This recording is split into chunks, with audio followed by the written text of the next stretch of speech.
बिस्मिल्लाहिर्रहमानिर्रहीम। लाखों करोड़ों दुरूदो सलाम मोहम्मद मुस्तफ़ा सल्लल्लाहु अलैहि वसल्लम और आले मोहम्मद पर। मैं हूं उमर दराज गोंदल।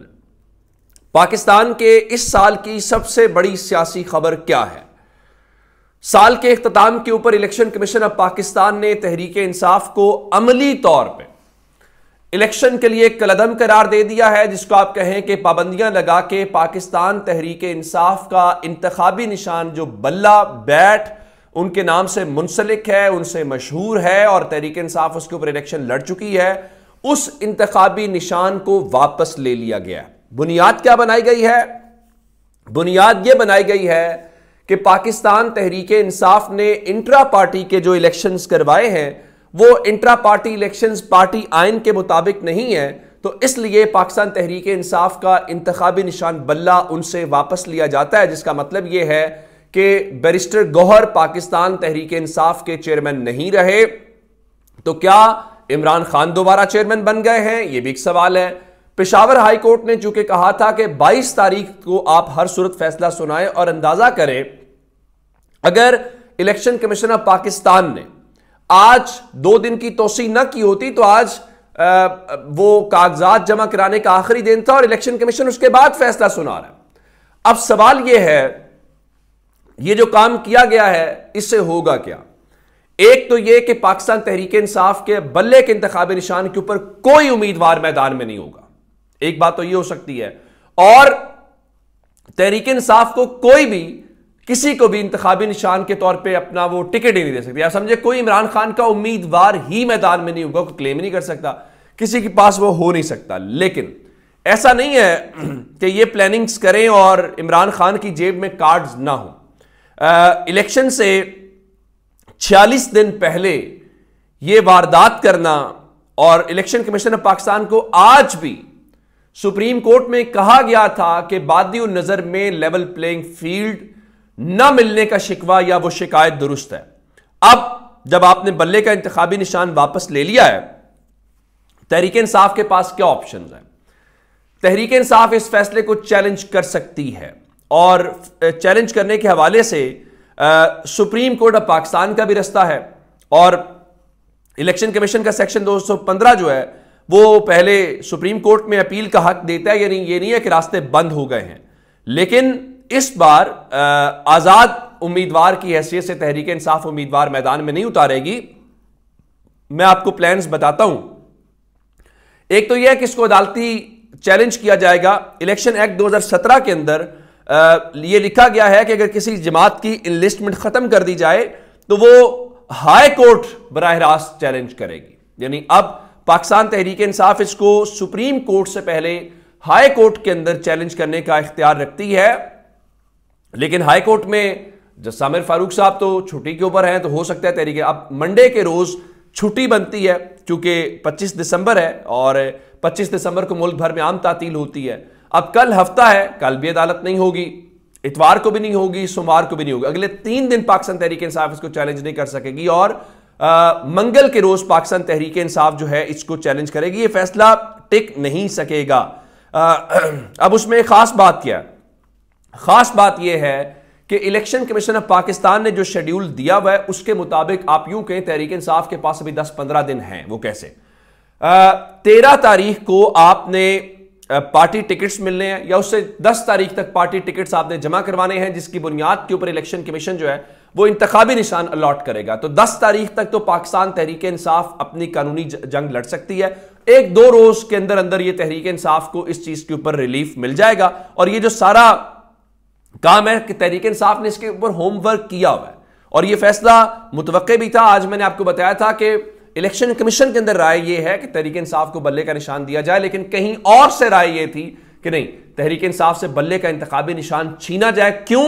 ये शरीफो शफाफ इंतखाबात करवाने हैं। जिस तरह वजीराबाद में आज वर्कर्स कन्वेंशन वाली मैंने आपको खबर दी, शेर अफजल मरवत वाली, उसके फौरन बाद वजीराबाद में दफा 144 नाफिज कर दी गई है। अब तहरीक इंसाफ हाई कोर्ट जाती है, सुप्रीम कोर्ट जाती है। मैं उससे पहले कि तहरीक इंसाफ के पास प्लान्स क्या हैं, 2-3 चीजें हैं वो आपके सामने रखता हूं।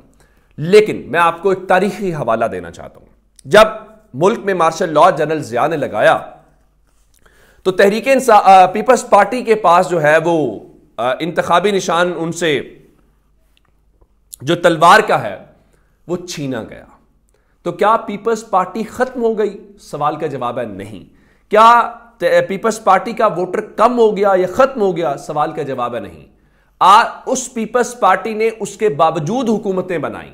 वो पीपल्स पार्टी उस वक्त तक खड़ी रही जब तक सियासी तौर पे वो खत्म नहीं हो गई, यानी सियासी तौर पे डिलीवर नहीं किया। लोगों ने कहा चलो निकलो जरदारी वाले मामले के ऊपर। लेकिन जिन्होंने पीपल्स पार्टी से वो इंतखाबी निशान छीने, पीपल्स पार्टी को बाहर करने की कोशिश की, वो इस मुआशरे में गाली बन गए। आज इस मुआशरे में जनरल जिया गाली से कम नहीं है। अगर किसी को ये कहा जाए ना तो जनरल जिया का वारिस है, तो इसको गाली देने के मुतरादिफ है। आज जनरल जिया का पाकिस्तान में कोई नाम लेवा नहीं है। भुट्टो के साथ या पीपल्स पार्टी के साथ लोग खुद को फिर भी मुंसलिक करेंगे, जनरल जिया के साथ कोई एसोसिएट अपने आप को नहीं करेगा। यह तारीख का हवाला है। और सियासी जमातें इस तरह से खत्म नहीं होती। वो कहते हैं ना कि गुलाब के फूल को किसी भी नाम से पुकारा जाए वो गुलाब का फूल ही रहता है।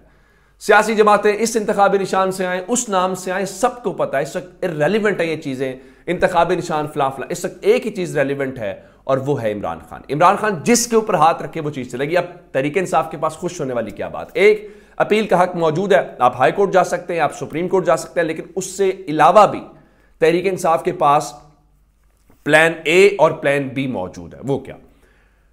अब अगर अदालतों से रिलीफ नहीं मिलता तो क्या किया जाए? पहली बात, अब तहरीक इंसाफ के पास ये तो नहीं तहरीक इंसाफ कहेगी कि जनाब आप छोड़ देते हैं आजाद उम्मीदवार, क्योंकि हर आदमी ये वहां पे ये कहेगा कि जी मैं तहरीक इंसाफ का उम्मीदवार हूं, मैं इमरान खान के साथ हूं, तो 10 के 10 उम्मीदवार जब ये क्लेम करेंगे तो वोट तकसीम हो जाएगा।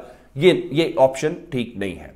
दूसरी ऑप्शन ये है कि किसी भी सियासी जमात से किया जाए, और माजी में होता रहा, जमातों के ऊपर पाबंदियां लगती हैं, तो किसी छोटी जमात से आप इल्हाक करते हैं, उसके इंतखाबी निशान को आप कहते हैं जी ये सब इसके ऊपर हमारे उम्मीदवार इलेक्शन लड़ेंगे, ताकि कंफ्यूजन खत्म हो जाए। कोई ये क्लेम ना करे मैं भी तहरीक इंसाफ का, वो भी तहरीक इंसाफ का, वो भी लेकिन कलमदवात की ऑप्शन है, मजलिस वहदतुल मुस्लिमीन की ऑप्शन है और बड़ी है। लेकिन मेरे पास जो इस वक्त खबर है वो ये है, तहरीक इंसाफ को इस बात का अंदाजा था कि इलेक्शन के ऐन वक्त के ऊपर ये गेम की जाएगी और इमरान खान को आप दाद दें कि इमरान खान इनसे सियासी तौर पे वो मैदान में तेज हैं। अब खबरें ये हैं कि दो नई सियासी जमातें, चूंकि सैकड़ों सियासी जमातें रजिस्टर्ड होती हैं इलेक्शन कमीशन ऑफ पाकिस्तान के अंदर हर हफ्ते हर महीने, तो शायद कोई बॉदर भी नहीं करता कि ये सियासी जमात किसने रजिस्टर्ड कराई है, ये कहां से आई है, इसका नाम फला फला।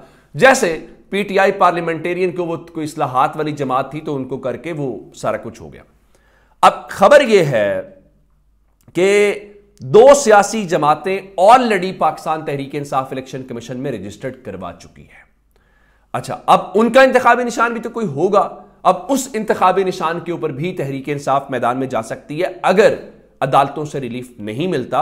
और बल्ले का निशान अब किसके पास जाएगा? अब क्या इस्तेकाम पाकिस्तान पार्टी लेना चाहती है, क्या वो परवेज खटक लेना चाहते हैं, ये मैटर नहीं करता। असल बात यह है कि ये जो चीज आई है ये टिक नहीं पाएगी अदालतों के सामने। और यही इलेक्शन कमीशन जिस तरह पहले बेइज्जती करवा के इलेक्शन की तारीख देनी पड़ी, सब कुछ करवाना पड़ा, इस इलेक्शन कमीशन को आदत है कि अदालतों से बेइज्जत होना, लोगों से होना, ये सब कुछ हो रहा। उसके बाद आप देखेंगे कि यहीं से बल्ले का निशान जो है वो बहाल होगा। ये टेक्निकली स्टेप, फिर इलेक्शन की वुकत नहीं रह जाती, फिर इलेक्शन की कोई हैसियत नहीं है अगर मुल्क की सबसे बड़ी सियासी जमात को आपने इस तरह से नॉकआउट करना है। आप मान जाएं आप इमरान खान से ये सियासी जंग हार चुके हैं। अपना बहुत सारा ख्याल रखिएगा। खुदा हाफिज।